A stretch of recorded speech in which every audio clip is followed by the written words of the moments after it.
At 4. Guy Sports Night. Yeah. Guy Sports Night. Yeah. Are you ready? We are ready. Are you ready? We are ready. You are ready. No. Will and Ed in the chair. You already know. From off-season grind to that postseason glow. We talk all sports all the time. Let it roll. From the OHIO to the rest of the globe. It's the Sports Night anthem for the guys, for the crew. Hottest topics on the table, we coming straight to you. Nothing off limits, every take, every show. Don't just listen, join in. Are you ready? Let's go! Are you ready? Are you ready?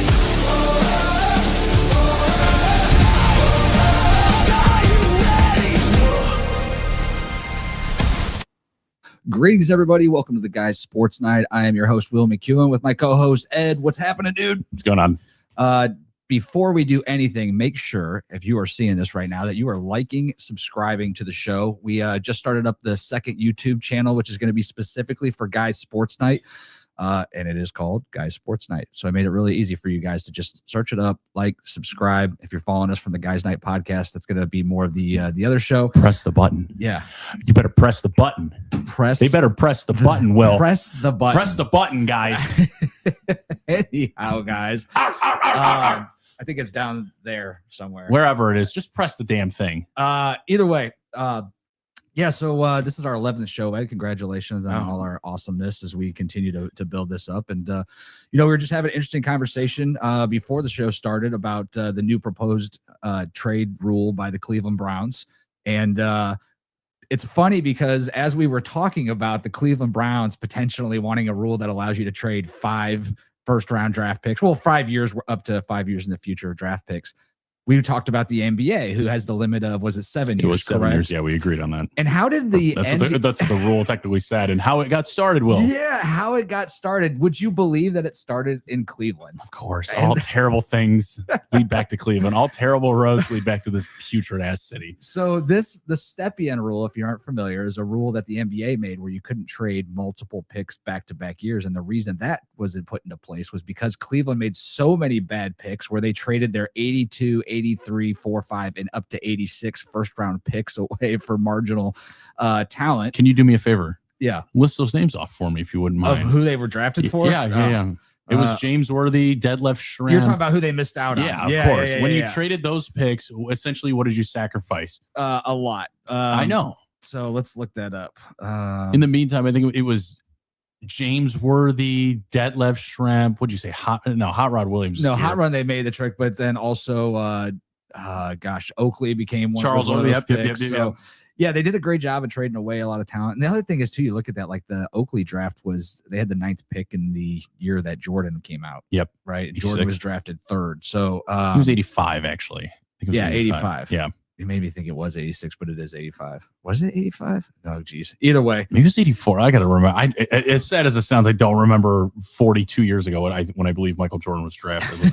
Let me just double check here. Either way, while we're looking that up, so the Cleveland Browns proposed the trade or proposed a new rule, which will be voted on, I believe. I'm sorry, it was 1984. 84.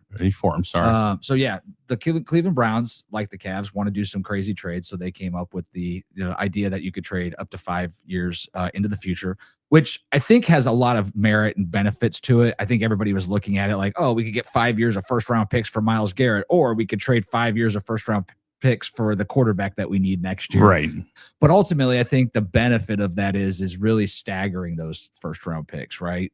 In the sense of, instead of me giving you back-to-back firsts, I give you a first now and a first 4 years down the road. It kind of lessens the boom of like a Deshaun Watson trade. And we're going to get into top 5 biggest trades of all time. But obviously here in Cleveland, we're familiar with how terrible the Deshaun Watson trade was. And that was a hindrance of 3 years in a row of first round picks, which now kind of puts us at the edge of that window where when a trade doesn't pan out, you don't really have a team anymore. I wouldn't even say that. It actually hindered us draft pick wise. Yes, 3 years, but I mean, we're going on almost a decade of where that man is still going to be on that payroll.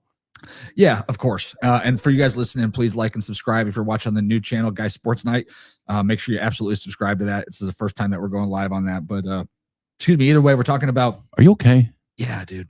just doing great. You got some lactic acid buildup or something. What the hell did you eat before the gym and then when you worked out? I had a little bit of Chipotle today, actually. I did have Chipotle while I was waiting for you to come back from the gym. I did show up a little early this morning. Yeah, early today, I should say. Early today. All right, so getting into this. Can I make one assessment here really quickly before we get too far into this? When we're talking about these draft picks, let's just be very clear. Having the option to do it is great. Yeah. Having that ability to, like you said, lessen the blow or become a little bit more acid built up. Yeah, there, yeah. No, dude, listen. I don't know what it is, but like, for anytime I take like a big period in between meals, it just messes my stomach up. Like it's sitting like a rock in my stomach, and it's messing with it. But as I was saying before, I go through and maybe need some Mucinex or whatever. No, not Mucinex. Pepto-Bismol. There you go. I like the ability and the flexibility to have that, so you can have some variability. Like, okay, like we don't know what anybody's team is going to look like down the line. I just want to make sure none of us get confused here. There's only one Les Snead. Okay. Yeah. Nobody else can do that. He has just generationally said, fuck them picks. Okay, and traded them all away. And you want to know the only first round pick that he's kept? You know who that ended up being? No. Jared Verse. Really? Yeah. Yeah, I'd get rid of those picks too. I mean, hey, it worked out. He won a Super Bowl. They were at 2 Super Bowls. They won one. I mean, I'll take it. Yeah. So you guys tuning in. This is Guys Sports Night, based out of Cleveland, Ohio. Appreciate you guys hopping on for a few minutes, and hopefully you like what you hear. But so anyway, Cleveland comes up with this proposal. It's potential to draft or to trade up to 5 years in the future's draft picks away. Once again, everybody kind of looked at it as like, oh, this is to make a big trade, like a push for a quarterback or trade away Myles Garrett, get multiple years of picks. Right. And maybe that has something to do with it. But I think there's an ultimate strategy in the sense of, let's talk about a Myles Garrett trade, for instance. Right now, if you trade 2 to 3 first-round picks, he's got a trade clause. He's not going to go to a 3-12, 14 team. And frankly, a 3-14 team is probably not going to trade for him. You're going to have like a Rams or a Chargers or a Bears. A big market. You're going to have a team that's on the potential of winning and willing to invest into order to, get that big player they need to make. Could you see a now reversal of the Deshaun Watson trade where we trade Myles Garrett to Houston for their 3 first round? But it's a swap. It's a swap there. Well, because you got to think he's from Texas, and it makes sense. He's from Texas. I'm pretty sure he's a Cowboys. I don't think fan. they need a defensive end. That defense is so. That defense is nasty. But you know who does need a defensive end? Believe it or not, the Cowboys. Yeah, and Myles Garrett is a Cowboys fan. I mean, that would be so. Here's an idea though. So when you're talking about that, right? As the team who's trading away Myles Garrett, if you were in that instance, or even like the Rams or something, when you're getting those first rounds back from a contender, do I really want? If let's say it was 3 first round picks, do I really want the Rams next 3 first round picks? No, because they're going to be at the end of they're going to be at the end of the first round. But I can take 2 first round picks from years 4 and 5, and at that point they might not have a quarterback. They might have Myles Garrett towards the end of his career. Like now, all of a sudden, I can start taking guesses and strategies of like, all right, is it more likely that this is going to be a top 10 pick versus a top, or back 20 pick right now would be? I think we could safely say the smarter GMs with this type of flexibility are just going to become smarter with this stuff. Sure. Whereas the dumber GMs or the less qualified, I should say, I don't want to be disrespectful. These guys are much smarter than me here, are just going to make less intelligent decisions. Yeah. I mean, you're going to, we're going to talk about these trades later when we do top 5 trades, and I've got some boomers on there where you're going to see trades where the boomer like you or boomer like Kaboom, okay. Like in the sense of where it worked out, where strategy played down the road, played a bigger part in the win versus where some a whole bunch of draft picks up front did not work, for instance. So when we go through those, take that into consideration when we're talking about this trade rule here. We're up to 5 years in advance, and that could be late round picks as well. So for a team that's, getting older and maybe towards the end of they make a trade where, they're getting picks back 3 years down the road, 4 years down the road to rebuild is more beneficial than them taking the picks back right now. Right. I don't know. I could maybe see with that type of expansion, if hypothetically here, let's say the NFL kind of implements even somewhat of what the NBA formula has, you could kind of create an Oklahoma City Thunder where they just had picks. I mean, have you ever looked in depth as to how many draft picks they truly have? Wait till I pull up a trade for you tonight on the top 5 later on. Stay tuned. If you're listening now, you're going to want to hear this, but the trade that I have last is you're thinking of Oklahoma, but there's other teams that have done even better. That's fair. I got to ask you though. That's the idea though. Right? I got to ask you though, really, outside of the Deshaun Watson trade, do you remember any other significant trades, like where you were at when those happened? I'll tell you, I can remember this. And as a Browns fan, my favorite player as a kid was Eric Metcalf. Okay. And I do remember being at home and hearing on the radio 1100 ATM when they traded Eric Metcalf to Atlanta for like a 10th overall pick. And I was devastated for that trade. Yeah. And then I remember a couple of the I remember when they started breaking apart the 90s tribe, when you started seeing like a Manny Ramirez get out of here, or you started seeing, and those weren't even trades. I think Manny left during free agency. I do remember talking another big trade. My favorite player again, when they traded Kenny Lofton to the Braves for Marquise Grissom. He came back though. He came back, but that was a heartbreaker for me. Was there any ones that stick out to you that were like CC Sabathia right off the top? Oh yeah. We loved the CC Sabathia. Anybody that was in Cleveland, and you know what's crazy? He loves Cleveland. He talks nothing but great things. He's always a guest commentator on the shows, and whether it's post game or during the air of the actual game. He loved his time in Cleveland. Yeah. And he wanted to stay, and we didn't want to pay him. And you want to know something? We don't want to pay anybody. No, we never want to pay. Speaking of which, baseball is coming up here on Thursday. 2 days. Yeah. Opening day. Interested to see what the Indians are going to do Guardians are going to do for themselves. I'll give you some prediction of that a little bit later. I have some stuff kind of rolling through my head here.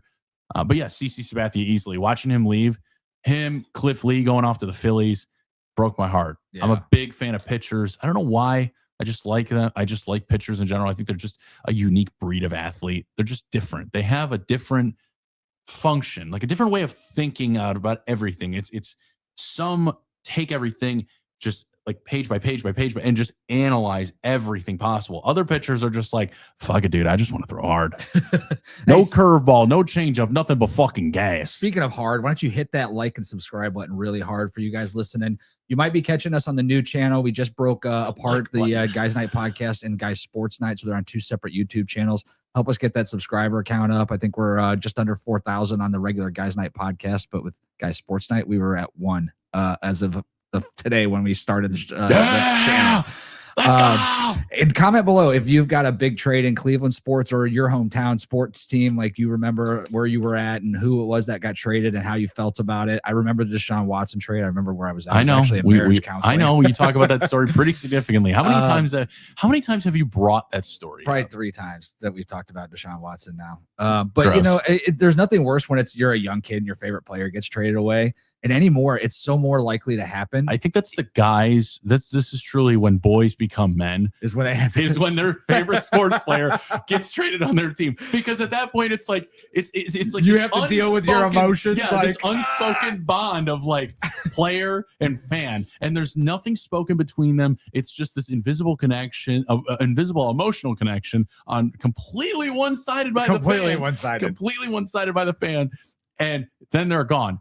I have watched my entire fucking childhood or mid-teen years of these Indians players just be gone. Don't get me wrong, a lot of good shit has come from it, but let me tell you something.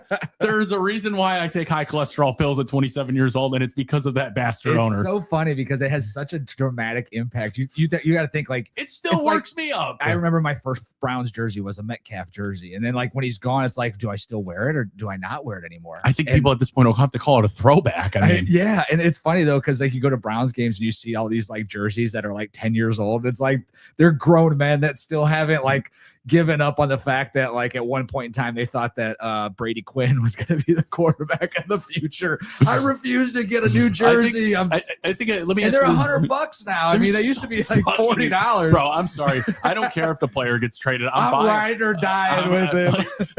I am already not only emotionally invested, but now financially invested in the future of this player with this jersey. Okay, you go somewhere. I'm coming with you. All right. Oh my God, it's so funny. Let me ask you this. At what age, at what timeline, when it comes to jerseys, let's just talk about this here specifically when it comes to fandom.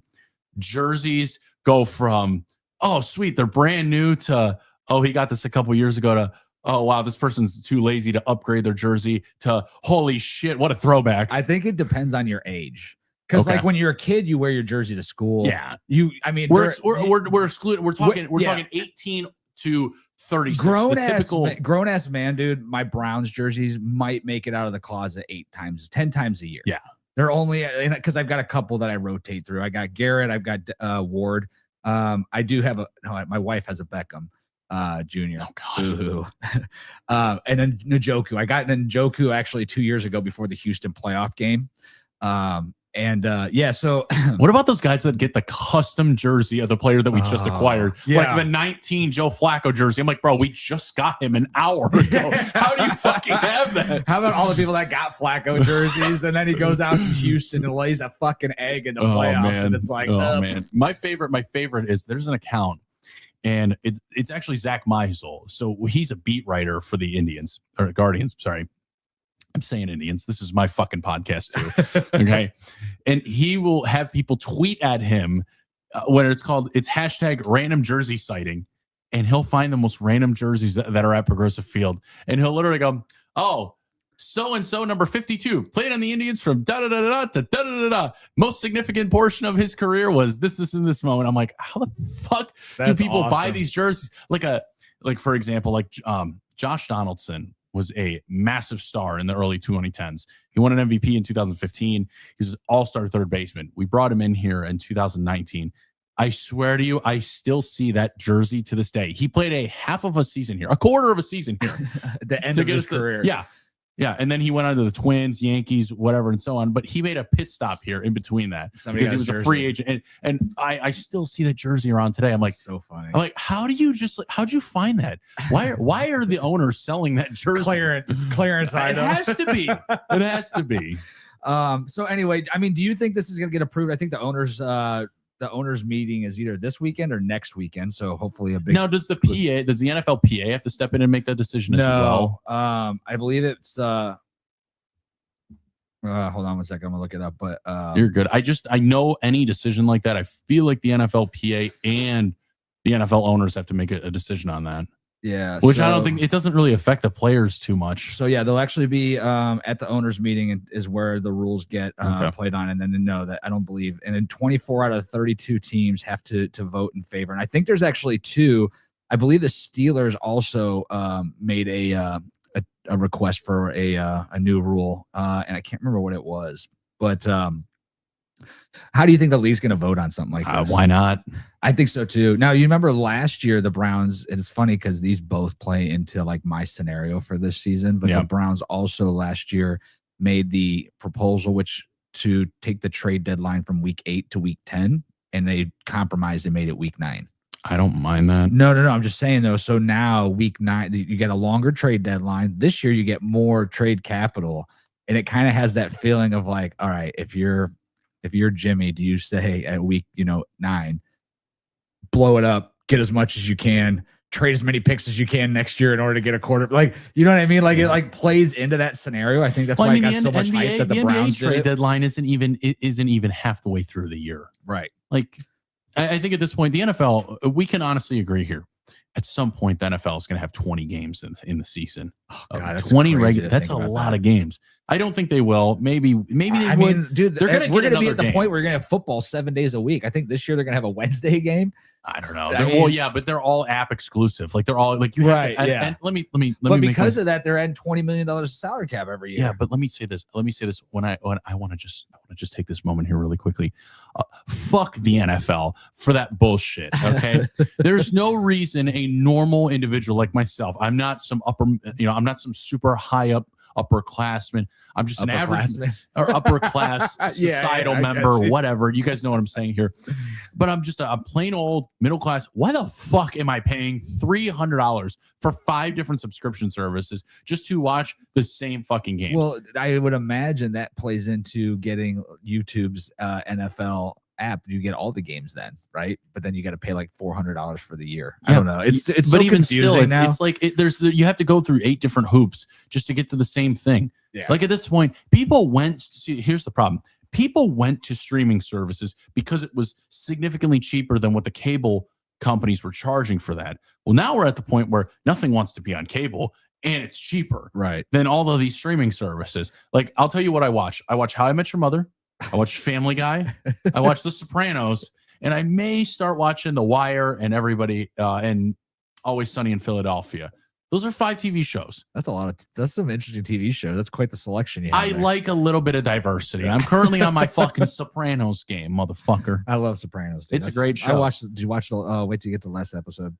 I already know what happens. I know. The fade's to black. Yeah. All right. So, you think that's going to get passed? I don't see. Do you why think not. this is? Do you think this is even that? Do you think this is the not the Browns, but the NFL kind of becoming more like the NBA? Like, we're starting to see more superstars traded. We're starting to see more like players traded because of salary or because they don't want to get extended. Like, we're really kind of seeing the evolution of the NFL, because I think the NFL is kind of like 5 to 10 years behind the NBA in that sense. I mean, you think about, like, it wasn't until LeBron really where we started to see the players starting to take off after their first contract, trying to demand trades. Now it's like every season, it's just a matter of who's going to sit out, be demanding a trade. This year it was Giannis, who didn't end up getting traded, but it's to the point where it's like, all right, now I don't know if Giannis sat out for trade purposes. I don't think he sat out for the trade, but he demanded a trade. Yeah, he demanded a trade. Demanding a trade is one thing. Now it's so that was like 2009, I think, or 8 when LeBron made the decision. Maybe it was later. No. It was 12. No, it was 8. It was 2010. Okay. It was 2009, 2010, because 10, 11, because he went back to back. Yeah. He lost in 2010. He beat the Oklahoma City Thunder. He beat the Spurs and then lost to the Spurs. 2015, he came here, lost to Golden State. 2016 was with us at 1. 17, 18, 19, he lost. Right. So, boo-hoo for him. 2009 was actually the year that he went to the finals against the Spurs and lost, and that was the game. Joe Flacco just re-signed with the Cincinnati Bengals. Congratulations, Mr. Joe Flacco. Yeah. Hey, go throw for 500 more yards to fucking Jamar Chase and T. Higgins. Yeah, if he can stay standing up in that shitty ass offensive line. But so now the last couple of years, you started to see more trades in the NFL with players, guys that aren't getting the extensions after their rookie deal. They're getting traded away instead. I mean, that's where Barry's made his money, right? Guys like Amari Cooper, Jerry Jeudy, guys that were due for contracts, they got rid of them. The biggest separator. You're starting to see players starting to demand trades, though, too, like big name players in the NFL. And I think this just gives you more flexibility as a team, even with salary cap and things like that, to start to make bigger deals happen. And we'll see where that goes. Here's the problem. I want to stop us right here before we get too far. Okay. The problem is there's 2 discrepancies here that we're talking about, or one big discrepancy between the 2 different leagues. It's cap space. Sure. Okay. The cap space margin in the NFL is it's a wazzy, it's a woozy, it's a fake ass imaginary line in some way, shape, or form that you can go over. But no, not in the NFL. How many teams right now before free agency were over the cap space? But they are able to get done. They restructure. Again, the NBA is a legit unlimited cap. No. Yeah, you just pay more taxes on it. Yeah, that's what the luxury cap is. Yeah, we but talked you pay about that. Like 2 times that. It depends on the level over you are. Even to re-sign your own players, the Bird Rule allows you to basically spend whatever the fuck you want. Like you could be $2 million under the cap, and your best player is a free agent. And you could fucking supermax them. It's just going to cost you twice as much money. So if you're paying them $40 million a year, it turns into like $75 million. Well, that's the thing with the Cavs is like they were over the set, or they were getting touched into the second. They were in the highest level, which makes it even harder because then you can't even swap salary. And now they're not. They're like they're $2 million. They were still $2 million away after they traded Ball, but by next offseason they'll be. And the cap's going to go up at that point, and there will be away from that situation. But I don't know. I think there's many discrepancies with cap space and how certain things want to happen in certain leagues. And I mean, look at the MLB. The MLB has no cap space, no restrictions at all. It is the Wild West when it comes to that. Fucking insane. Well, it's not, because owners are cheap and boring and lame and think that it's not spending money is the smartest thing that they can do. Like, the superstars deserve all the money in the world, because statistically here, I'm going to say this until the day I die, in my own personal belief and many others, baseball's the hardest sport out there. Oh, okay. So you're not just paying for a guy like Shohei Ohtani. You're not just paying for his name and his statistics on the stat sheet. You are getting an economy that comes with him. But that's the same thing with LeBron. Shohei, though, because he's coming from Japan. But it's the same thing with LeBron. He brought Yes, it. yes, correct. I'm sorry, Iman Shumpert even said this. It's like he reopened restaurants, he made jobs happen. Like it's the same thing with Shohei. You are bringing an entire economy with you. But in the NFL, who's doing that for you?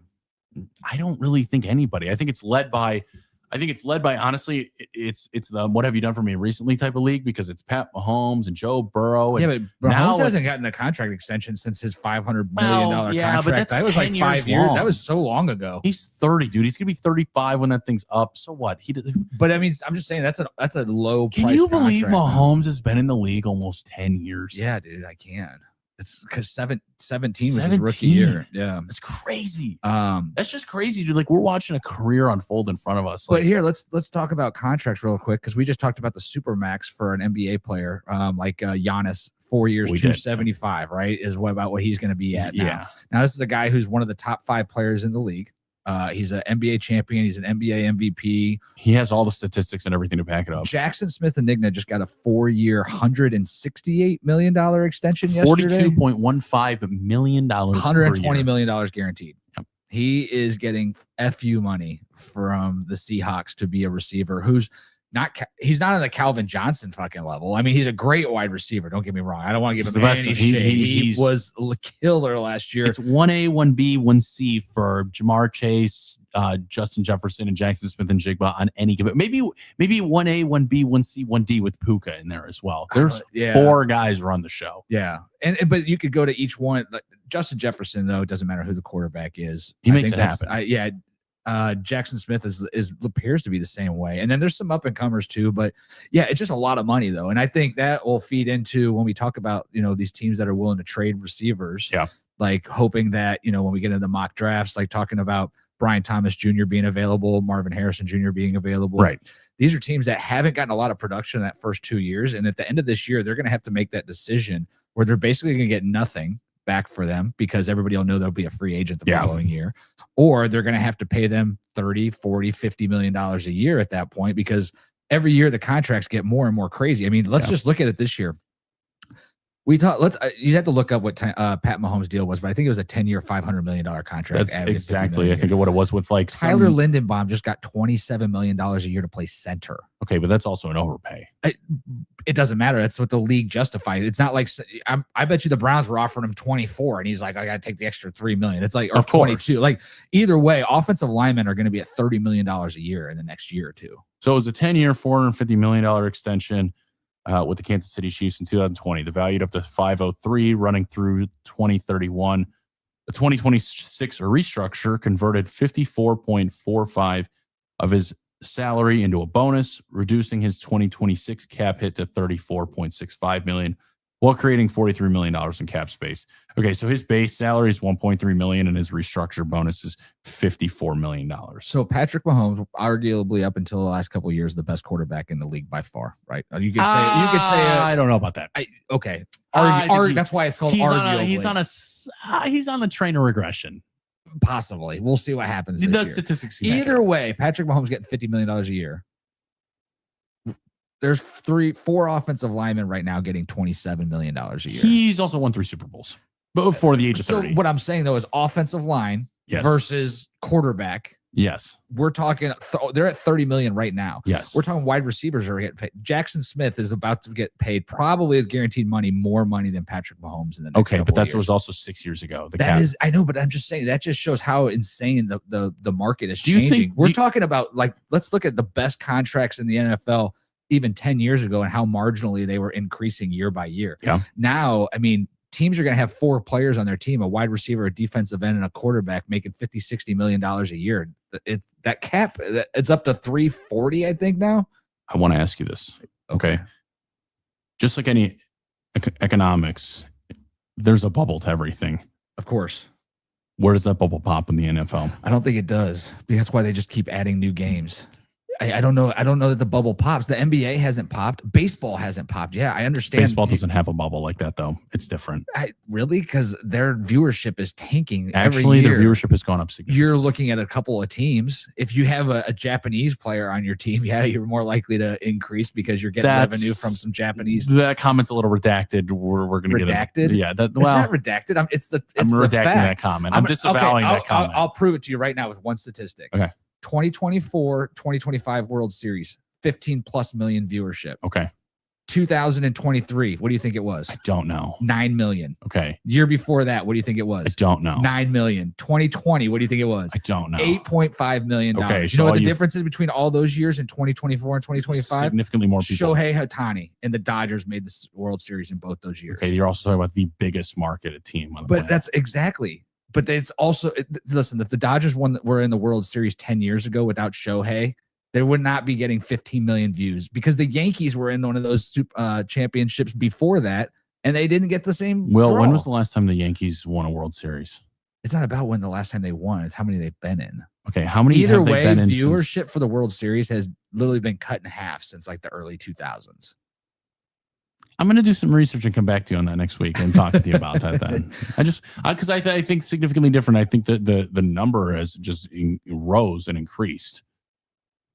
Chipotle is what's messing your body up. It's trash. That is very true.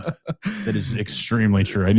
Thanks for tuning in. I need to hop on some BBC 157. I got to get some gut repair action going on for myself. A little gut repair peptide. 157 peptide is for like health. It's like not for gut. I'm pretty sure it's for like tendons. BBC does a lot of work to your gut health. Everybody's TB 500. Right, either way, let's get back to the NFL salary cap before we get into that. It's $300 million in 2026. Yep. In 2010, it was uncapped year. 2011, so was $120 million. Yeah.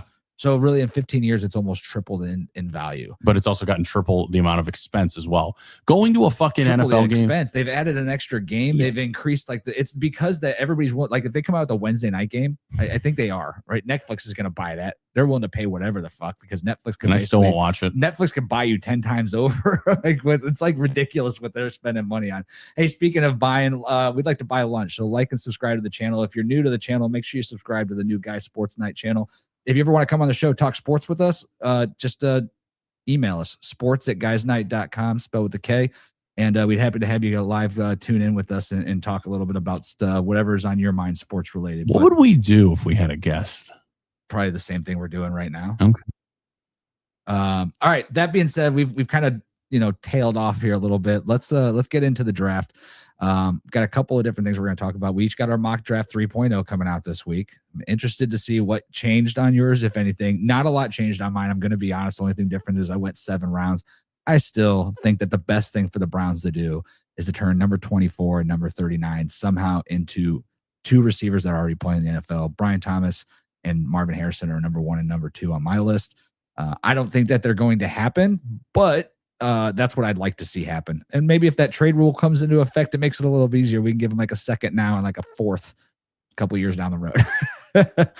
But in like 2031. But then we're gonna talk about our diamonds in the rough. So we're gonna start a new thing for you guys listening. Comment and who your diamond in the rough is in this year's draft. Basically, a 4th or later potential draft pick that you think is somebody that could turn into something, could not be anything. And we're gonna get into that. So this week we've both got a couple of guys that are in our mock drafts that we are going to talk a little bit about more in detail. So I kind of gave away the secret, but as always, we're gonna go to my mock draft first. Number 6, I'm still taking Caleb Downs. We're gonna get into some of the talented that's available when we get into this. But I just hold on a second. Don't get too excited. Number 6, Caleb Downs. 24 is my trade for Brian Thomas, and I did that by I traded down to 56. Traded. Jacksonville gave me 56 for my number 24 with Brian Thomas, and I had to throw in a 5th along with it. 39 traded for Marvin Harrison. I think I had to throw in a 5th to make that trade happen. With my 56 pick from the Jacksonville Jaguars, I'm taking Jennings Dunker, guard out of Iowa. 70, I'm still getting Zachariah Branch. 107, Max Clare, tight end out of Ohio State. 116, I traded up from like 170. I wanted Malachi Fields, and he fell, so I took the chance. Number 149, Dalen Everett. I don't know if he's still going to be available there. Solid cornerback out of Georgia.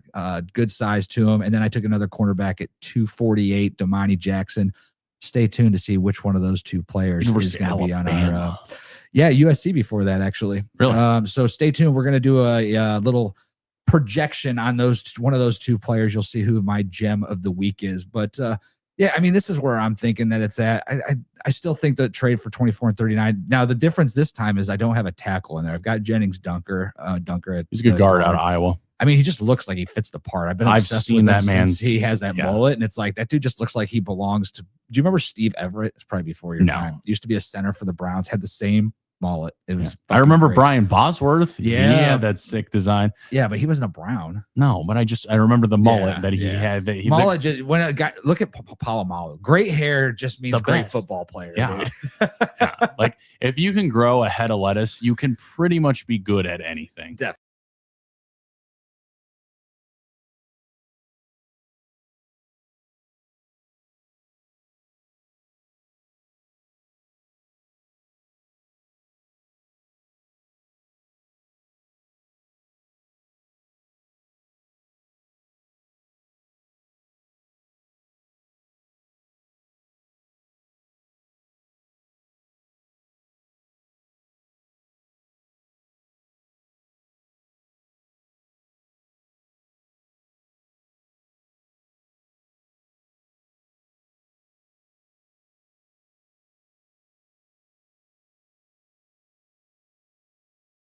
You can maybe move down the board and still get him. Great.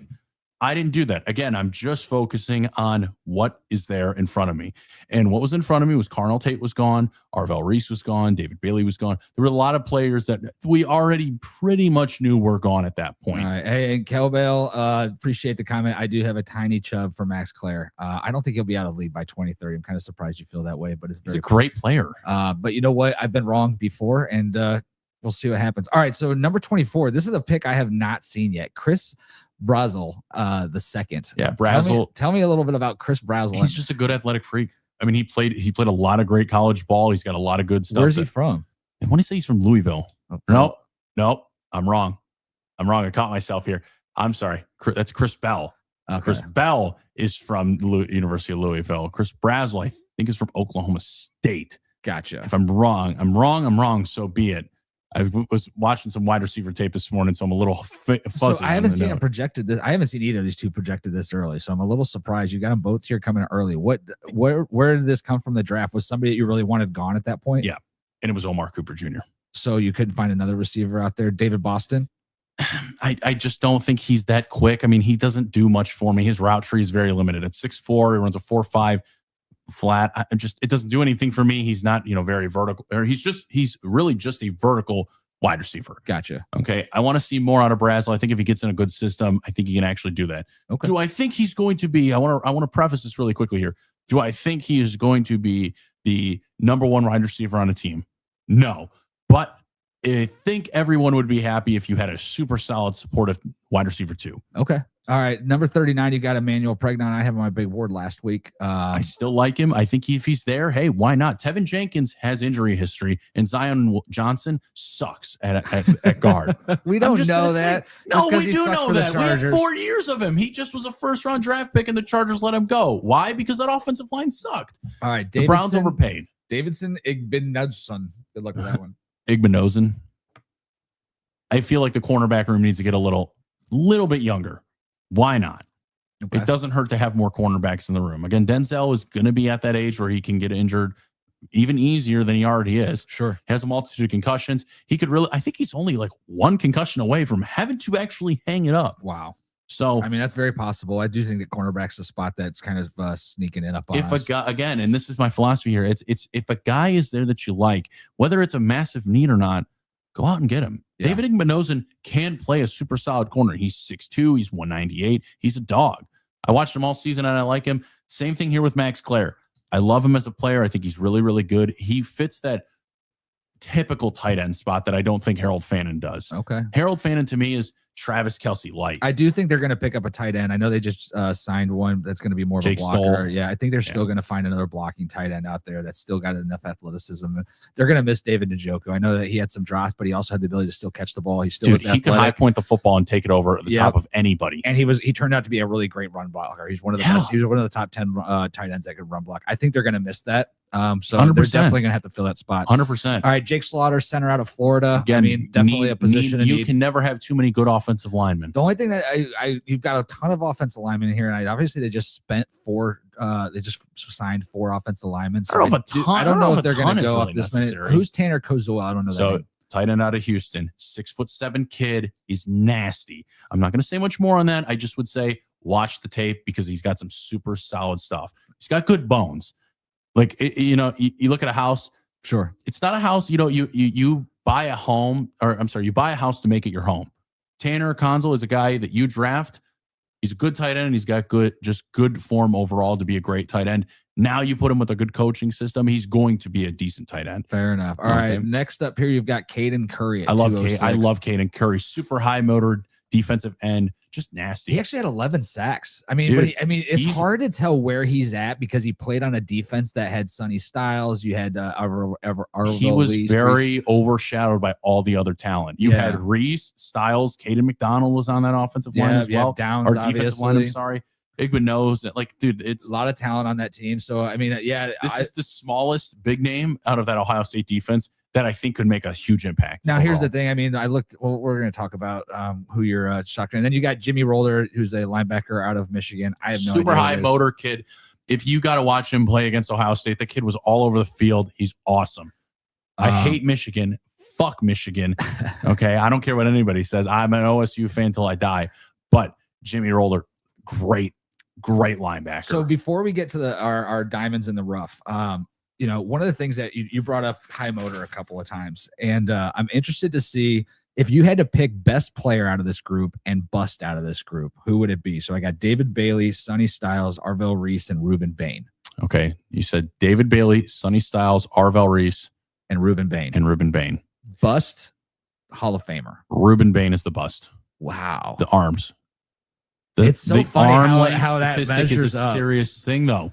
That arm length statistic is a real thing. It's not just like it's a speed thing. It's not like it is real. That measurement cutoff versus performance is real. Yeah. Your arms have to be long enough. I haven't done enough research on it. Go ahead and you think who's your Hall of Famer then, or your best player out of there? That's so tough. I don't know. I couldn't make a Hall of Famer if case. You had to guess. Arvell Reese. Yeah. Arvell Reese. Truly, I think if he can. It depends on what's. I mean, if he can truly get in the right coaching system that allows him to play to his strengths, which like any player should, he could be a top 10 defensive end or linebacker. It's so interesting because all these players are kind of tweeners. I mean, they're not, but they are. And Sonny Styles, he's tall, he's lanky. Is he gonna are they gonna play in 3-4s? Because a lot of these guys aren't 4-3 players. Like Sonny Styles isn't gonna play defensive end in a 4-3, in my opinion. No, he's gonna get bodied. He's also not gonna play outside linebacker in a 4-3 because I think that puts him at a disadvantage unless you're playing in like a nasty though. I get that, but you're still fighting through blockers in a 4-3. I don't know. And then he's gonna be a hell of a run stuffer though, dude. He's gonna take Derrick Henry face to face. I'd be honest, if you watch the tape on Sonny Styles, he is such an arm tackler, it worries me. I watched it again today. I was going to play it during the show, but I watched probably 10 different videos on Sonny Styles because I was trying to get an opinion on what I thought of him.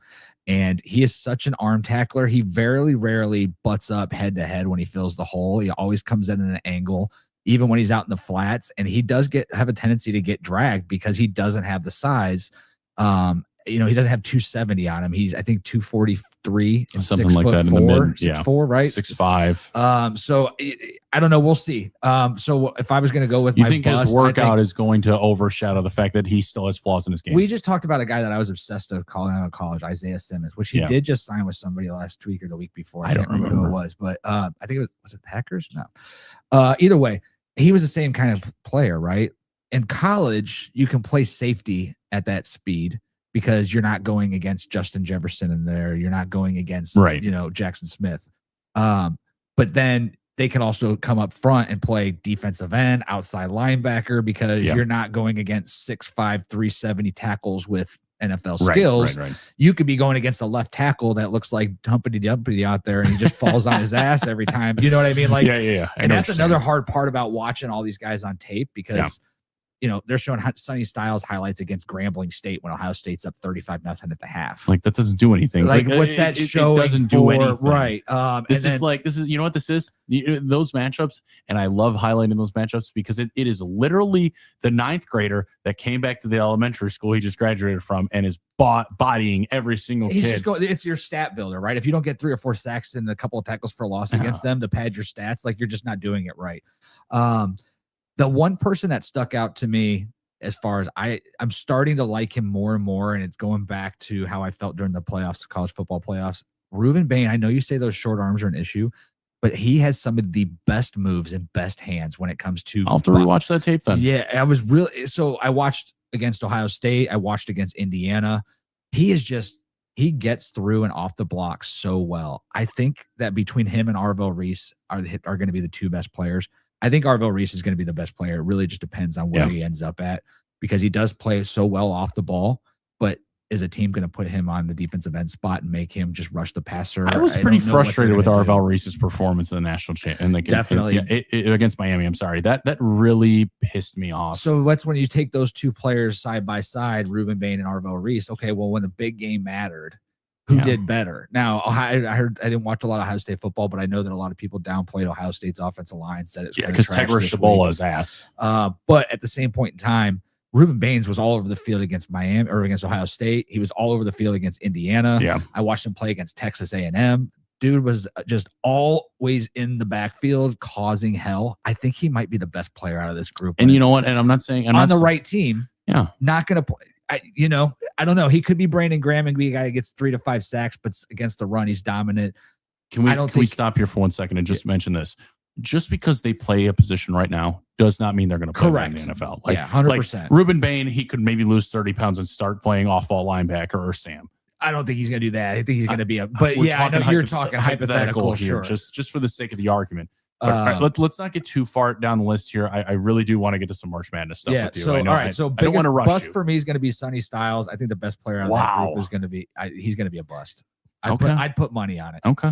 And then my star, I think I'm going to go with Reese too. I think he's going to be the best player out of the group. I think he does a lot of great things right, but again, I'm really salty at the way that he did Ohio State against that Miami game. It really just upset me. Maybe I just haven't seen it in a while. It's been a couple months since I saw that tape, so I'll have to rewatch it. Maybe my opinion will change a little bit. I'll be honest. This is the 1 year I have not watched a ton of tape on a lot of players, which sucks because I usually love highlighting a lot of players. We'll get into it more. And then I'll tell you, biggest disappointment, because I think Sonny Styles is going to be just overdrafted because of his athletic. I don't think he's going to be a disappointment. He shot up boards. I think David Bailey is going to be a disappointment. Dude, I watched him get. I watched 2 of his sacks where the quarterback fell down and he just jumped on him basically, and they called him a sack. Yeah, he just it was like a Myles Garrett sack, I mean, yeah. I mean, just saying. I touched him. Let me ask you, would you say that same thing if Myles Garrett was sitting right there? No, dude. Myles Garrett, you come on anytime and tell me how great you are, and I'll just agree. And we'll just go. Myles, you're so great, Myles. All right, last thing we're gonna get to before we move over to the March Madness is gonna be our diamonds in the rough. Diamonds in the rough. So I had Damani Jackson, Alabama cornerback, 6'1", just under 200, 4.4 speed.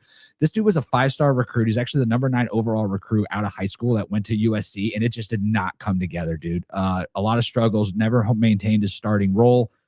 He blamed the defense, went to Alabama in the transfer portal. He is a boundary outside corner, so you talk about a guy that can replace Denzel at 6'1", 200 pounds and 4.4 speed. Would match up well if he can, kind of become the guy that they projected. He's a 4 to 6 round projection. And the big thing with him is it's like nobody's really figured out what makes him work or what makes him best. And apparently inconsistency is something that happens. Could be an issue in the NFL, but it could be somebody where he just outperforms where he gets drafted, or he just becomes a guy who's not even on the roster. either way, with that speed, size, he can definitely play special teams for his opening year. And Yeah, he's got great measurements. Yeah, if you get that in the 6th round, I think you can't lose. No. All right, tell me a little about Caden Curry. It's Caden Curry. I mean, right off the board, 5-star out of Indiana. He's 6'3", 270 edge, and for that big of a guy, moves like nothing you would ever expect. Obviously he's setting up at the edge, seed up plays. I'm sorry. 11 sacks. Yeah. I say this, and I want to just reiterate, the sacks does not entirely define a player, but for, again, a kid that was probably the bottom name on that Ohio State defense, the smallest name on the biggest game, or I'm sorry, on the biggest team in the country for a long time. He literally made it all happen. The kid is an animal. He reminds me a little bit, like, I'm not saying the player himself or what he was at that time. He reminds you just a little bit JJ Watt. Okay. Just a little bit, nothing crazy. Again, plug and play guy. I think if you get him in the right system to where he can play that traditional 4-3 edge, he's going to do some wonder stuff. Or at least he could be a good rotation piece. I kind of think his highest projection in the NFL would be Alex Wright. Okay. I mean, either way, that makes sense. He's not really a pass rusher. Like you said, he's going to be great against the run. He did get 11 sacks, but I think that played a lot into the just kind of, I mean, you got Arvell Reese and Sonny Styles blitzing in on there. You're going to get yourself some opportunities. But yeah, I think for a late round pick, 4th, 5th, 6th round, I think it's definitely somebody that can, bring some talent to somebody's team. And everybody talks about his motor. And the other thing I said was, like, coaches absolutely love him. Like, he's the guy who's going to show up. He's a lunch pail guy. Did you watch him make that hit on Mendoza? No, I did not see that. You got to see, like, it was the first play of the game. He almost knocked Mendoza out of the football game. Wow. I mean, the kid was going to kill him. Every time I watch Caden Curry set off the edge and he gets in front of, like, he gets past his blocker, I genuinely think he's going to kill the quarterback. So I'm telling you right now, I know, like I said, I don't want to get too far into the weeds on things. Watch more tape on Caden Curry and you'll be shocked. All right. Hey, stay tuned next week to see who our potential gems of the draft are in mock draft 4.0. And if anything changes. 4.0. What do we got? A month to the NFL draft?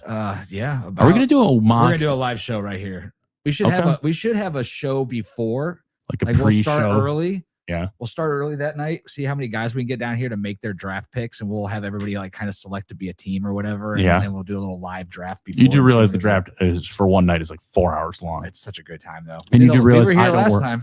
Yeah, but I don't work from home. Yeah, but that was a Thursday night. Fridays are milking it anyway. All right, moving on. We're going to talk a little bit of March Madness, and I've actually got a video queued up because this is one of the. This was our upset that we chose, and that did not come to fruition. Oh boy. Oh, geez. We had this as our upset, Ed. Did we? I don't even remember. No. Did you watch this game? I did not know. Dude, this is the most insane ending right here. All right, so the Santa Clara or Kentucky ties. Oh, I do remember this. This. So I want you to watch something real quick. All right. Well, here, we'll see what the result is first. I know this. He heaves it. Bank. Bang. Oh, brutal. All right, so I want you to see something right here because this was the controversy. All right, I want you to look at the background and look at the coach. He's kind of blending in right here. He's about right here. You got a referee right here. Yeah. Watch the coach. Remember, there's 2 seconds left in the game. Yeah. You got a bunch of 18 to 20-year-old kids. Yeah. What do you do when you just take the game-winning shot? You're up by 3 with 2 seconds left. What's the first thing you think you would do? Call timeout. Oh, really? Look at him. Do you see him? Yeah. Wow. Wow. He's literally begging for the timeout, chasing the referee down the court, and I do remember hearing about this. I watched that game live and was completely disappointed by that because I thought we were going to get that upset. That was one that we picked. Do we still have our brackets? I do. I have our bracket right here, and guess how many out of the top final 16? I texted you the other day. You remember how many we have left? No. 9. We're better than 50% still in. That's pretty good. Here's the good news. All of our final 4 teams are still in it. Wait, really? Yeah, dude. All right. Let me see that bracket again. Yeah, go ahead. Okay. And it's funny. We actually were going to call the number 12 team over Wisconsin, and we would have gotten that one. That would have been a big one for us too. High Point. Dude, did you watch that High Point Arkansas game? Yes. That was insane. Yes. I think his name is Roy Martin. He's a point guard. He's like 5'8". Dude. Dog. Darius Acuff is the best point guard in the country. Roy Martin gave that man his money's worth that night. That was insane. It was just back and forth. No defense. Or None. If it was defense, it was very terrible limited. defense. What was your favorite game out of it so far? It was that game. It was that game. It was 110% I thought that game. the only one I thought Duke was going to lose. Dude, they don't look as invincible. No, well, they were down by double digits before the half of their opening round game against the Sierra 16 seed. Siena. They beat Siena. I think it was like 71-68 or 64 they beat or something. Oh no, there's the scores in it. Yeah, but they were down. I mean, it looked like Duke was going down. It's crazy. And then for the most part, a lot of the games were double digit wins. Like I think the average point difference in the round one was like 20 points or something like that. But dude, shout out to Nebraska. Nebraska, a 4 seed. Yeah. They beat Vandy. Dude, that game was great too. Well, Florida got upset. We picked that one too. I know we did. Did we? Did we really? Yeah. Look Go me! I still got it. I never left, motherfucker. I'm still here. I'm like that. Oh man, dude, that's crazy. God, it's funny because I think I left my bracket here with you. Yeah, I think you did too. I think I left it here with you. Handwriting is this? Yeah. That's hilarious. That's hilarious, dude. Wow. Yeah, we did pick Santa Clara for that upset. It didn't happen. Virginia, Tennessee. Dude, Tennessee. Insane. I'm just now reminiscent of this just because I wasn't paying attention the good majority of the week. Texas, an 11 seed. Yeah. In the Elite 8. Yeah. It's crazy. Not Elite 8, Sweet 16. Sweet 16. The games start, I think, tomorrow? I think games start or Thursday? Thursday. It goes Thursday, Friday, Saturday. Yeah. So we'll see how we're doing the next NIT Tuesday. Is on, though. Yeah. Next week, we'll be able to see how we're doing our Elite 8. We could have all 10. Well, actually, they'll be down to the Final Four next weekend. No, the final rounds are from March 28th to April 6th. Next week, we would just be wrapping up the Elite 8. Okay. Or the Sweet 16, I'm sorry. So when are the Elite 8 games? I don't have the bracket in front of me. From March 28th to April 6th. Okay, so we'll be in the March 28th. Yeah, that's the Elite or the Elite 8. Yeah. Okay, so next week is April 1st is Wednesday. So they're gonna play on Monday and Tuesday? Okay, I'm sorry. I'm getting my weeks all messed up here. I'm sorry. I'm a week behind.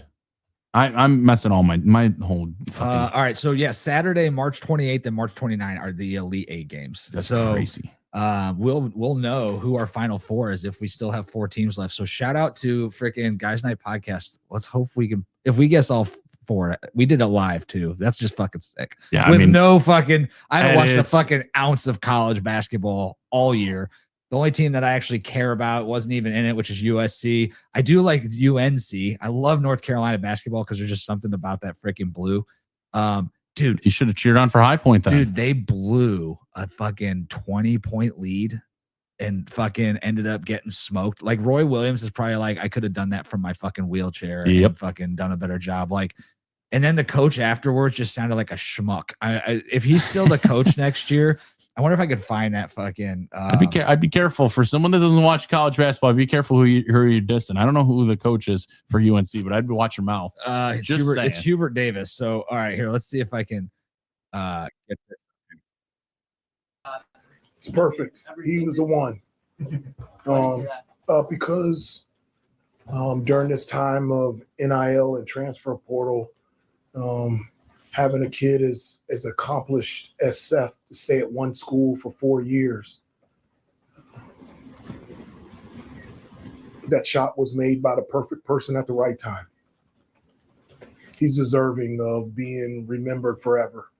Oh, this is not the one. This is not the one I'm talking about. I was going to say, I was so confused. I'm like, wait, yeah, I don't know why I thought that was the one either. Hold on, I'll keep looking for it. But regardless, he sounded like a complete schmuck. No, that's fine. I'd be surprised if he'll be the.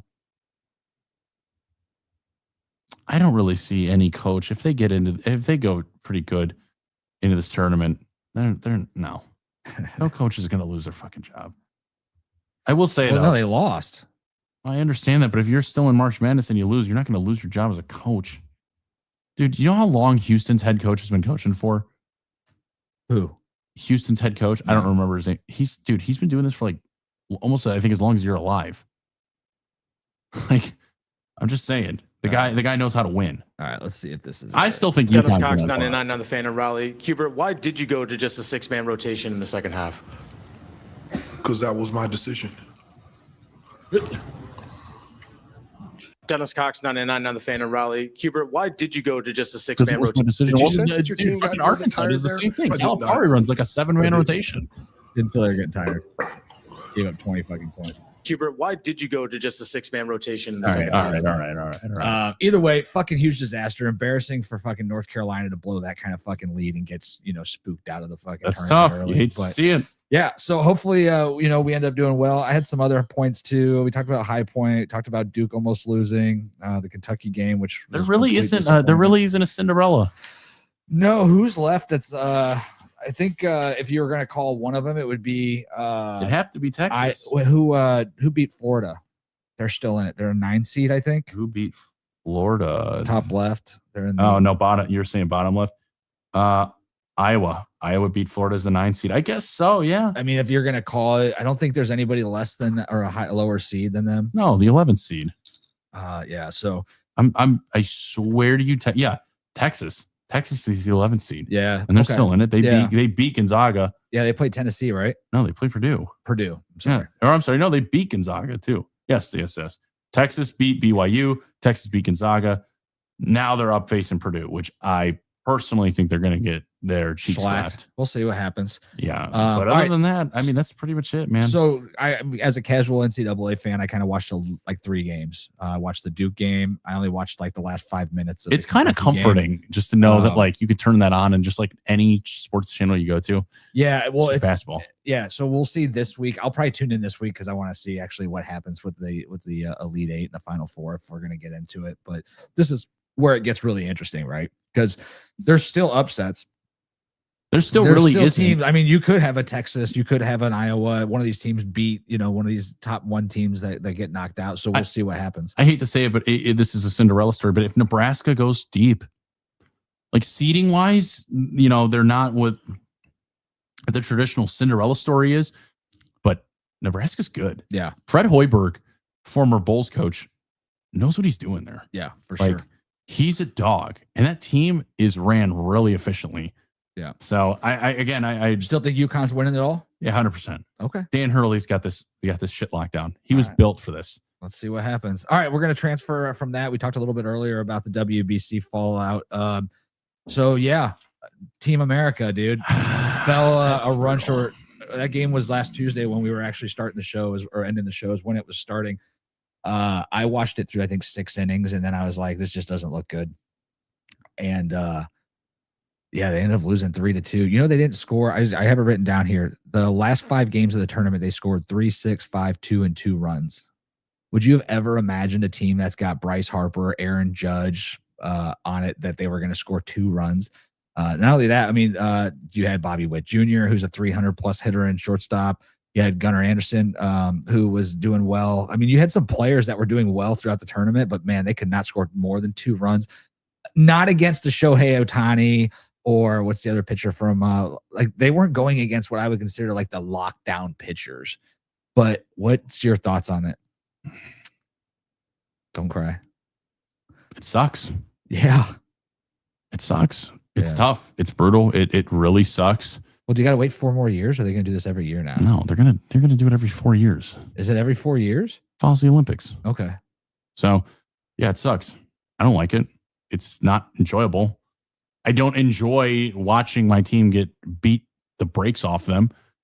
They should have beat Italy. That was kind of the first red flag moment. That was a super. I mean, I think Alex Bregman sucks. Yeah, he did not perform at all. There was a lot of no shows that showed up. They complained about the pitching choices of the manager, even in the championship game too. I don't know what who the else fuck is DeRosa? Like, I'm sorry, Mark DeRoe needs to not coach this team. They need an actual like legitimate player of some kind or somebody. Like, I get it.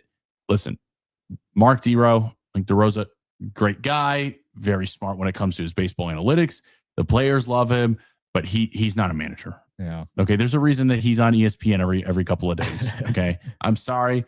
I think they need a whole new manager because there's no reason for that. Every American thought, every baseball fan at least thought it's going to come in ass whooping of a lifetime, and it just didn't show up. They did not show up. So this is something I got a question. So obviously when it comes to like World Series baseball, what matters the most in the World Series baseball? Is it your top 3 starters or is it your lineup, in your opinion? Oh, dude, it just depends. Like, where are you at with it? Like, are we just starting out the best game, like the best game of If 7? you were building a team, would you rather have the 3 best pitchers or the top 4 hitters between 2 teams?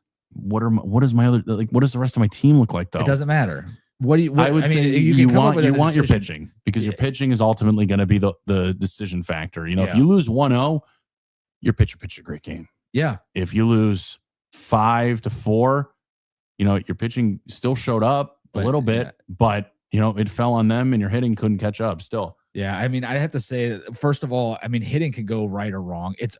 You got to think of it too. Like, this is before baseball season, right? Like, most of the best hitters in the league really don't hit form until 30 to 40 days into the season. Dude, right? You don't get the ball rolling until the weather breaks. Like, at the end of May, from like June to October, that's really when the guys' numbers really start mattering. So like, I don't know. I don't watch enough Major League Baseball to see, did we put our best pitching forward in this, or do we just put our best hitters? We put our faces. No, we put our best pitching forward. You think that was our best pitching? Yeah, dude. Yeah. 100%. 100%. I still have some questions about some things. They won every game except the Italy game, even though they were only scoring 2 to 3 runs a game. Hey, so listen, man, Venezuela just got hot. Yeah. Venezuela just got hot. Yeah. There's nothing else we could say about it. They got hot at the right time, at the right situation. They played a great team baseball. They stuck together. And honestly, dude, it means more to them. Yeah, every other country, it means more to them to this point. Yeah, I think so too. And it showed in the fans, like in the stadium when you're looking around at the fans. Dude, it doesn't even look like you were in an American venue. Not at all. Not in the slightest bit. So I did look this up. This is what I wanted to check on. Championship game, 10.8 million people tuned in here in the States.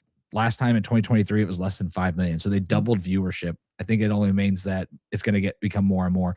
Major League Baseball is going to have to step up and do something to continue to make sure that they can put their best foot forward. I think the biggest problem with the MLB is the marketing. Well, the other aspect is it's so early in the season. You have like great pitchers that you're going to limit, because if the regular season starting in 2 days, they've already played for 3 weeks, which means they had to start warming up earlier. They had to start throwing earlier. Yeah, but that's such a facade, dude. Good pitchers stay pitching all year round. Good to a degree, but I mean, your best pitcher, let's say a guy throws a 101 mile an hour fastball. He's throwing early, like mid 90s, the first month or 2 of the season, typically. Like he's not hitting top speed until he's a couple of months into the season, because fucking these guys throw so hard right now. They throw the fucking tendons right out of their fucking arm. I really just think that, listen, man, if you're, going into this season, like, going into the year before, in 2025, you're going to get selected for this challenge. Yeah. And you can't accept it. All right. So you got to prep for it. All right, we're ready to move on. We're going to get to the second to last part of the show. I'm very intrigued as to what you have for me. Dude, it is the guys' night. Well, we haven't gotten to that part yet. We're going to get into the guys' night top 5.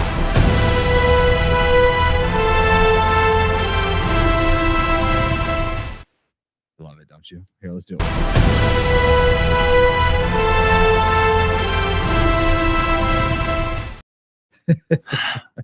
All right. So tonight we talked about 5 huge trades, and I wanted to judge this not just off of like the most players, not just off of the most draft picks, not the biggest disappointment. Like obviously Deshaun Watson would be on there. Not that. I wanted to do it based off of like what were, in a sense, game changers, like that changed even the league or the franchise for one way or the other for like a foreseeable future. Yeah. Almost reshaped, defining moment trades, right? Okay. I want to hear your top 5 here. All right. So number 5, Vikings and the Cowboys, the Herschel Walker trade. Yeah, I 100% knew that was going to be on this list. 3 first-round picks, 3 second-round picks, and a third-round pick. It turned into Emmitt Smith, Russell Maryland. One of those was a number 1 overall pick, Russell Maryland. Turned into Darren Woodson Jr. These 3 were all Hall of Famers, obviously Emmitt Smith and that team, and it led to them winning 3 Super Bowl championships. So hard not to say that was. Oh, and Herschel Walker never ran through 1,000 yards for the Minnesota Vikings. It's probably one of the single greatest disappointment of trades. Number 4, this might throw you off. James Harden, the 2021 trade with the Nets, dude. Oh, dude. Traded. The Rockets got Oladipo, 3 first-round picks, and then they also got a first-round pick from Milwaukee. The Nets got Harden, the Pacers got LeVert, and the Cavs got Jarrett Allen. Yes, I do remember that. That was like the biggest trade, most players, most teams, most draft picks involved, and it turned out to be a fucking disaster for everybody, basically. Except for the Cavs. Well, the Cavs got Jarrett Allen. The Cavs, I don't even know what they gave up. They didn't have to give anything up. I think they took the salary, which was part of it. But, okay. Yeah, so you that could was, arguably say that trade started what we have right now in of course, Cleveland. yeah, of course. Hopefully, Jared Allen's got his shit together before the playoffs. Number 3, Kobe Bryant. Dude, they traded Charlotte traded. Okay. The Lakers traded away Vlade Divac. Okay. For nothing, just the 13th overall pick, which was the rights to Kobe Bryant. And they did it because they needed to clear Vladdy's cap in order to re-sign Shaquille O'Neal. Little did they know that a high schooler out of Chicago was going to just completely change the franchise forever. Crazy. And become, dude, think about that. Yeah. Basically a salary dump to get that pick. Yeah. That's crazy, dude. Number 2, Ricky Williams, dude. I knew that. I fucking knew that was going to be on there. Was that Dicka's team? Yeah, Ditka, dude. Traded. He traded first, second, third, fourth, fifth, sixth, and seventh, and a first and a third. Next year. It was a first and third. Dude. Line. For the Redskins, it turned into Champ Bailey and LeVar Arrington. Those were the 2 big names out of that pick draft.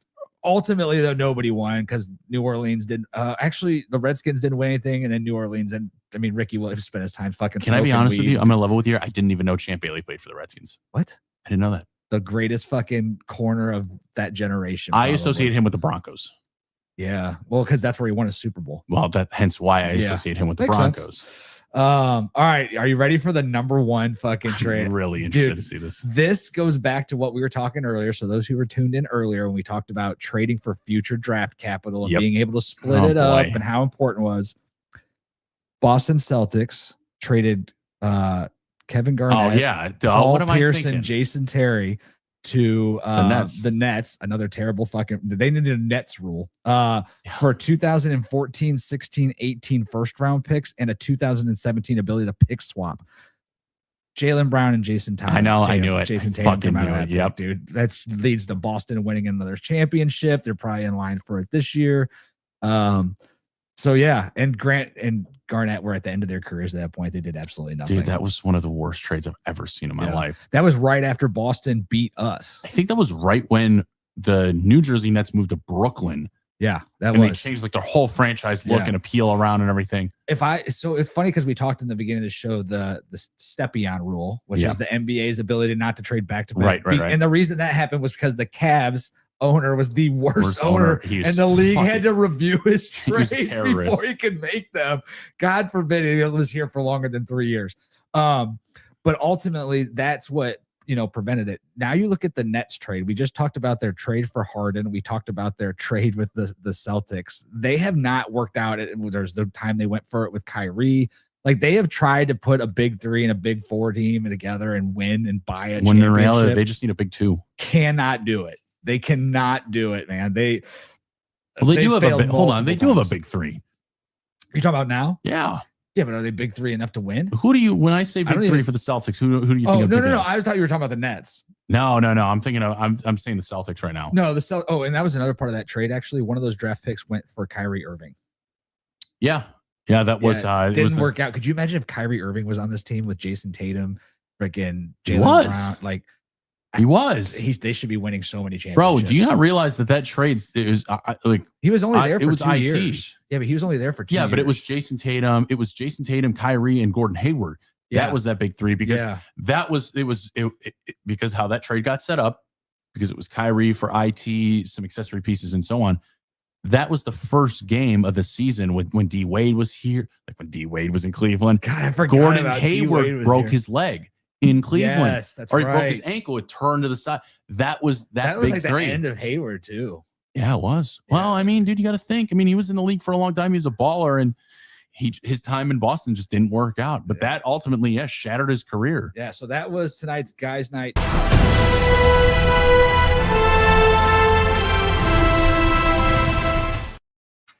All right. I love that sound. I know, it's so great. It's so great. All right, Ed. So what do we got to finish out the show here, Will? Actually, here, I think I got a graphic for this. So let me pull it up. I was trying to get something made where it was going to be, let's see, where is it at?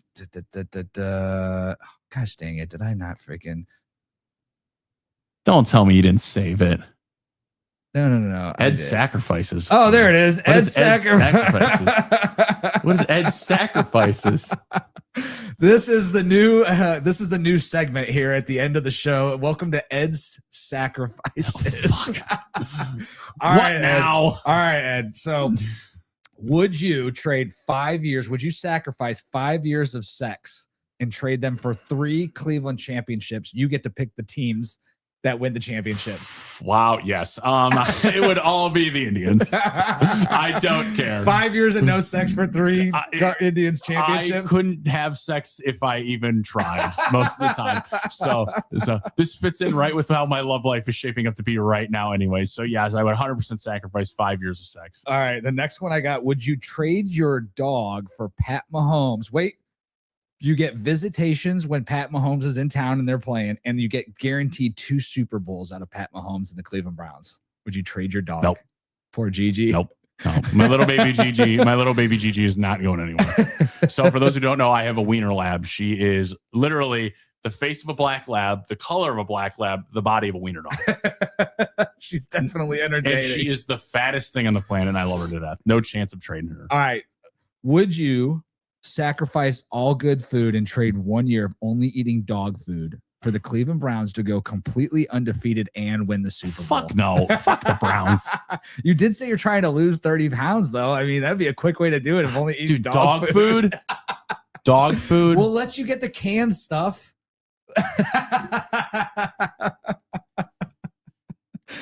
Oh, shit. All right. I can smell it. All right. Would you, if you could, easy. I used to have a dog. I used to have to mix wet and dry food together, dude. Let me tell you something. I do that for my dogs all the time. I'm actually gonna throw up. Oh, don't do that. All right. Hold on. We got 2 more left. All right. Number 4. You can't watch on TV or go to one single game, but the Guardians can win a World Series. Oh, the dude, Guardians win on. the World Series, though. I can't watch a can't game? watch or go. You can watch. Can't watch or go to the game. You have no. You can't know what's going on. You can't even watch highlights. Can I listen to the radio? No. Fuck. No idea. Fuck. Everyone knows that Tom Hamilton's the best in the game. Oh man, dude. I don't even know what's going on. But they win the World Series. You find out they won the World Series.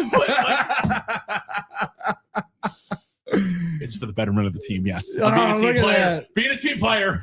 All right. The last one I have. Did you just wait for that last one? Was that when I'm not in the room, they score, but when I walk into the room and watch the game, they're losing. I'll be back, guys. I'm not showing up for another. Yeah, that's exactly. I knew that. All right. Last one. The Cavs win a championship. I don't care. No. But you have to take LeBron and Bronny back. Oh, God. No, I don't care. Come on. Bro, the last thing I want in Cleveland is those 2 dweebs. But you win a championship, I don't care. LeBron's a dork. I know, but you get to win a championship. I do not want LeBron back. Even though he's done nothing to me personally and he actually won us a championship, I don't want LeBron back. That was this week's version of Ed's Sacrifices. Can we get a little sound effect for them next cool time? Music for that one. Definitely. We'll work on that. All right, Ed, anything else you want to touch on this week? We got the Sweet 16 games, the Elite 8 games coming up this weekend for next week's show. Make sure we do our research. Start touching a little bit of baseball next week. Like I said, wrapping up opening day weekend or opening day, Dude, opening it is weekend. Too cold for baseball. It is. It's not enjoyable. For us here in Cleveland, it was, I think, we got up to about 45 degrees in the last couple hours with some sunshine, but it's going to be in the 20s, I think, on Friday night. So you know what I think fucked this all up? Dude, hold on a second. There's 2 things that make downtown Cleveland awesome. It's when it's 70 degrees and sunny on opening day or St. Patty's Day. Mm-hmm. Either of those 2 days. If it's 70 and plus and sunny, downtown Cleveland is so much fun. You want to know what's so nice, though, is like when me and you, obviously we went with our whole group. When we went down and tailgated with the Browns in the first game, it was like 75. Perfect weather, It was 75 in the middle of September. It was me, you, your wife, a couple of our other friends. Yeah, dude, it was perfect. Like for football weather, it was perfect. I will say though, like this is one of the worst winters we've had in a long time. Dude, opening game in Cleveland is April 3rd. Yeah, it's Friday. Yeah, next Friday. I feel like we went on like a 17-game road trip to start last season. We always do that though. Yeah. We never start the season at home. No, because it's fucking cold. It's March. Yeah, You we don't know want what us the weather's there. going to be. Could be No. snow on the field the last couple. But also we're spoiled because every other day in the month of June, July, and August, we're at home. Yeah. Which I love. Yeah, it's awesome. There's nothing more fun than like going down to the Thirsty Parrot, getting a little drinky poo action going, going to like Barrio or something on East 4th or Prospect, and then shooting back over and going and just walking into the game, and all of a sudden you're just at your standing seat and you're just like, yeah, you know what? I'll take a $2. Take a $2 Miller Lite before first pitch. How many teams can offer you? That's the one thing I do like about baseball is the fact that like I don't want a standing seat. I'm more of a sit down guy. In fact, I'm such a dork. I would prefer to sit down with my little tray on the side. I have my notebook. I have Tom Hamilton in my ears. I'm at the game watching, and I'm just making notes. Are you going to be that guy in like 20 years who's like scorekeeping from your little book? Brother, that's in 20 days, not 20 years. I'm waiting for that moment to come. All right, folks. Well, hey, those in Cleveland, you want to be part of the show, we'd love to have you right here on the podcast. If you want to join us live or you want to join us virtually, just let us know. Email us at sports@guysnight.com. We'd love to have you on. Next week, we're going to talk about opening week of baseball. Hopefully, we got some highlights for the Guards. Oh, they're going to be We'll be talking highlights. about the Final Four. Hopefully, Ed and I still have 4 teams left in it, and we'll see what's changing with the NFL draft. Oh, by the way, this week, Bill Yates, 0 offensive linemen in the first 12 picks. Wow. Okay. Thank you for letting me know. Absolutely. Guys, do us all a favor. Like, comment, subscribe, share. Follow us on Instagram, TikTok, Facebook. Join our groups. Message us whenever you want. If you guys want to join the show, email us at sports@guysnight.com. We're always looking for new people. If you're a producer of some kind and want to showcase the abilities and talents that you have to make this show better, by all means, email that email to us. Let us know what you're ultimately thinking on everything, and we'd be more than happy to provide this outlet for you. As always, guys, my name is Ed. I'm Will. And this is the Guys Night Sports Night podcast. Later, guys. Peace. Guys Sports Night. Yeah.